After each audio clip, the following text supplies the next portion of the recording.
Well, I guess I'll begin by saying this is the Baileys, and this is our homestead.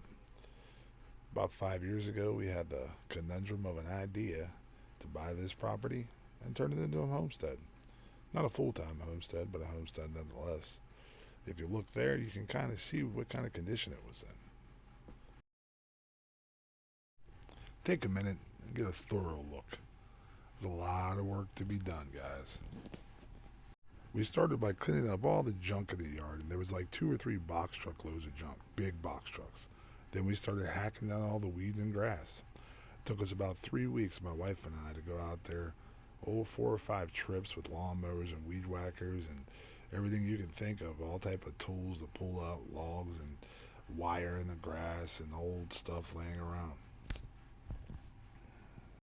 There were two parts to this old building. The lower part was brick at 16 by 24, and the top part was wood, 16 by 24, with an addition that was 8 by 10. The 8 by 10 addition we had to tear down and remove completely because it was so badly dilapidated. As you can see in there were vines, all type of debris and dirt, a lot of mold and old installation. So we tore that off ourselves. The wife and I did predominantly all the work. Our boys would come occasionally and help us, but they were all still in school. The lower portion, the brick portion that I mentioned before, was filled with all type of debris, anything you could think of, 30, 40, 50 years of debris. We removed all that, which ended up being 3 box truckloads. All in all, with everything in the yard, everything in the building itself, we got 6 box truckloads, about 180 yards of material out of these buildings. It was no easy feat, but we got it done. Then we demoed the back and started refabbing what we could. We predominantly used junk removal things that we had required through our business. We own a business that has been running for 17 years, a junk removal business. So a lot of the things that we use on this homestead were from our business. Saved us a lot of money. And also, too, it was really, really frugal. It was nice to be able to use the resources that we acquired through our hard work. As you can see, there is our youngest son. At the time, he was only 6 years old. Actually, I think he was 7. He's now going on 14, so it's technically been about 6 years. That was my wife and I there, you see in the photo. We just laid the floor out ourselves. It was hard work. And there's some of the building that we're building for our animals, which later would become the barn. This building here was initially built out of predominantly resalvaged wood. Wood from our junk business, wood that we acquired along the way. It was really made just for us to chill out as a family and hang out. Put video games in there, things of that nature, couches, things to sleep in, kind of like a cabin. Later down the road, when we acquired more animals, we actually turned it into a barn. That being said, the first building that I mentioned to you, the brick with the addition up top, we turned that also into a barn slash cabin, more so a cabin now. On that barn, we put a deck out rear. Just something to sit up there and kind of look at the views. Right here's the interior you're about to see. That's the interior of the barn. At the time, like I mentioned to you, it was going to be a rec building, but we now turned it into a barn.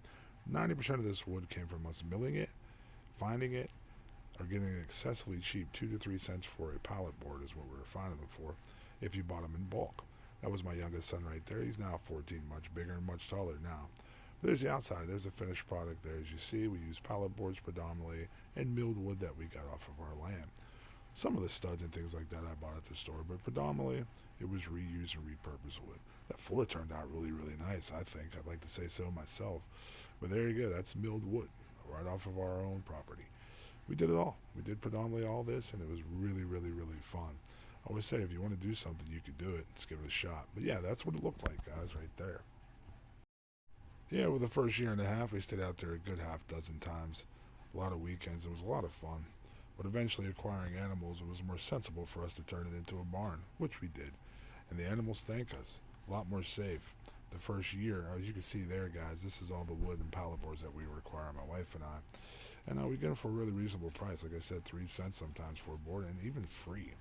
There's the blue building that I was mentioning to you that we slowly renovated, and you're about to see the final product. That's a bathroom that we put in. Again, with wood that we acquired for free or next to nothing. It's out there, people. You just got to know where to find it. That's the bathroom right there. It was pretty cozy. We got a water heater in it, a little tub to wash up, and things of that nature. So it's pretty off-grid and primitive, but it served our purposes. And see, there's the arcade game I was mentioning to you. That fridge was free. It was given to us, and a lot of the items you see in there cost us nothing.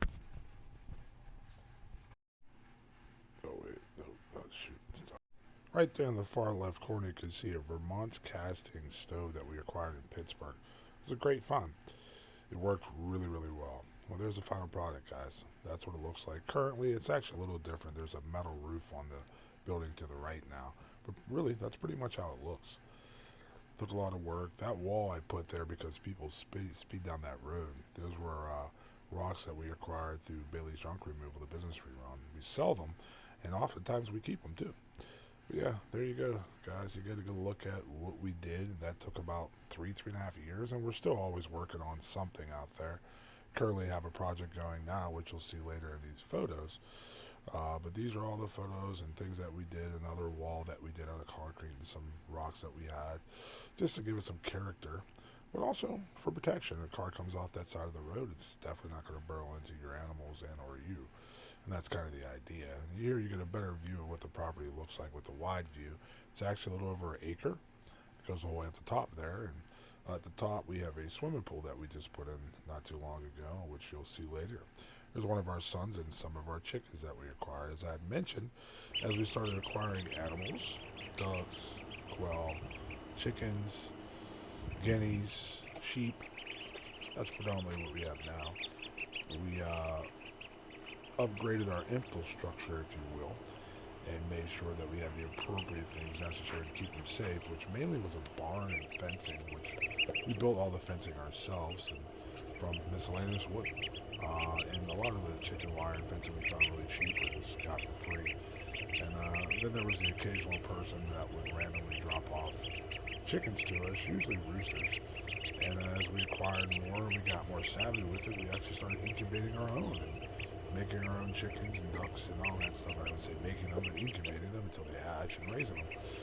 And then we went into the sheep, and as you can see there, some beautiful Suffolks, New Hampshire Suffolks. There's some quail, and now we have some Dorpers as well as Hampshire Suffolks, and I'd like to acquire some more sheep this year and continue to expand upon sheep we have. We were very blessed in that our sheep, and there you see the pond with the ducks in it. We built that pond, by the way, and we intend on making that pond larger, but they love it. We also want to expand and hopefully go into getting more sheep, and we were lucky enough to have 3 of our ooze give us babies last year. So we're hoping for that some more this year. Yeah, that's it. Keep expanding it. That's what a homestead's for, and that's what we really wanted to do. But like I said, it's been 5, 6 years, closer to 6, since we first started doing this. It was a heck of a journey and a lot of learning. And but once you do it and you get used to it, it's actually pretty easy. Mother Earth pretty much does everything for you once you get the ball rolling. As long as you have good protection for your animals and some grit and dedication, ability to work, and you put the effort in and you know take care of the things you need to take care of, Earth will produce for you. And here you see the abundance of eggs. We're averaging about 17 eggs a day, every day, for 365 days. If you do the math on that, that's about 5,000 eggs a year. And our sheep are obviously doing really well. We slaughter them, usually one, sometimes 2 a year. And right now we have 9 sheep, and we'd like to continue to grow our flock so we can continue to have 1 or 2 sheep a year. They're delicious and they're very hardy and they're well taken care of, and they provide you with nourishment. There's part of the deck you can see in that photo, as I mentioned before. And here's a wide view angle of the barn. So it is officially a barn now. Our animals stand there and they're well taken care of. And there's some of the homestead. You get a nice look at it from a wide view angle. And there's me. And kind of get an idea. So the next project was up top, guys. The other half of the acre, which is flat predominantly, well, like a quarter of it is. We decided to make a pool house and put a pool up there. And as you can see here, we're starting the process. That's me taking some wood off to carry the whole way up that hill, which is a heck of a trek. My wife and I now are 46. I'm 46. She's 45. And when we started this, I was 40. So there you go. I would say we were spring chickens, still in pretty good shape, but it took a lot of effort, man. All this wood you're seeing here was miscellaneous wood from junk shops. And now that wood there was really cheap 2x4s that we got. Somebody I knew, and actually milled them for us, and he was giving it to me really, really cheap. So we always found some way to acquire what we needed at a relatively cheap price, if not for free. from our business from doing work for other people. They would, pay to have junk removed, or we do some concrete job and there was leftover wood and somebody would give it to me, whatever. But over the course of doing this in the 6 years, I can honestly say we have saved tens of thousands of dollars. People have blessed us, and we have just been in the right place at the right time, and we've used our knowledge to acquire things through means by which asking or looking around, and we found them. Those are all of our sons, well, 3 of our sons or 4 of our sons helping us build this. Again, as you can see, those headers and those boards and those boards, they're makeshift. I mean, I just put together what we had and to build a little pool house, if you will, up by the pool, and it's done great. It's been up there for 2 years now, and haven't had an issue with it. The only one little thing, there's one small leak in the middle, which we're working on that. We're just going to put a rubberized roof on it. There's metal on it now, a couple tarps and things of that nature, but you'll get a good look at it here in a second. And that building did not cost us more than $1,000 to build. It was predominantly the money that we did spend was probably hundreds of things of that nature. But other than that, it was all predominantly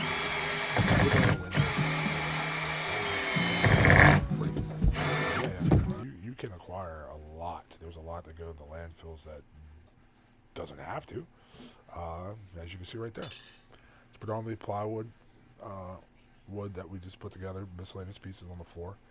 All that wood on the outside you can see there, it was pallet boards, and most of that, I'd say 90% of it was free. It was going to go to the landfill.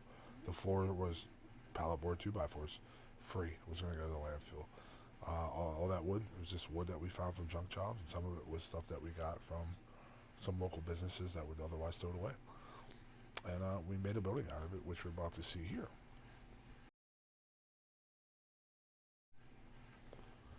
Eventually, we finished the building and it turned out really nice. Then we put a deck up there, again out of pallet boards and out of the pool, and then did that, upgraded the pool, got a better pump, good spot to chill, grill out, have summer swim sessions, so on and so forth. And eventually we put a outdoor shower, which again makeshift, cheap, costs us nothing. Put some stain on it for weather protection and things of that nature. And we just continue to build upon the homestead for it to be a relaxing spot. Really, it's just a chill spot, keep our animals, and our boys can go out there and hang out with their friends or hang out with each other, and just so on and so forth. Every day somebody commutes to get our eggs, and during the summer we're out there a lot though, swimming as well as doing chores out there, things of that nature, and finishing projects, starting projects. In the winter not so much, but somebody goes out every day, twice a day, to attend to the animals. And we have a decent neighbor out there. He's really nice and makes sure everything's good and hunky-dory out there. Plus we have cameras, so we know what's going on at all times. But now here, this whole building, guys, was made out of predominantly free wood. As you can see, it's safe, it's good, it's withstood the weather. We've had no issues with it. All that metal on the roof was from jobs. Otherwise, it would be in a landfill, like I said. So yeah, the process of thinking that we wanted to do a homestead, and here it is. We had done it. We are still doing it, and it was a great decision. We've thoroughly enjoyed it. The process was not all hunky-dory. It took a lot of grit. There was arguments. There were tough times. There were times that we were like, man, we lost our minds. What are we doing? But all in all, we genuinely could say we're ecstatically happy that we did it and made the decision to do it. And that's the last project right here, guys. This one is going to be a storage barn. That's out front of the property. Started that last July. We'll probably have it finished by this July. It was a slow process getting wood. We had used a lot of the wood resources that we had. So this is kind of like the last remnants of all the wood sources that we acquire from our jobs. And we still come across stuff. You can kind of see there with the deck. That's just like miscellaneous wood that we had. And this is going to serve the purpose of keeping our hay, and which it already does, but there's just no roof on it.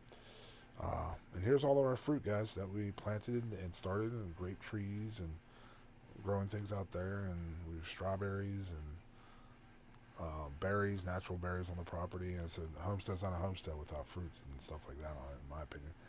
So yeah, that's where we're at. That's what we did. In 2025, we hope it to be just as good as 2024, if not better. And we continue to prosper and continue to expand our homestead and acquire more animals and more fruit, and just really enjoy what God has provided us for and what we work so hard for. And I'll leave you guys in the last couple of minutes to enjoy some of the pictures and photos and things of that nature. There's me being funny and acting like I'm a great swimmer, but I'm really not. Adios, folks. Hope you enjoyed the video. Like, subscribe, follow our page. Thanks, guys. Later.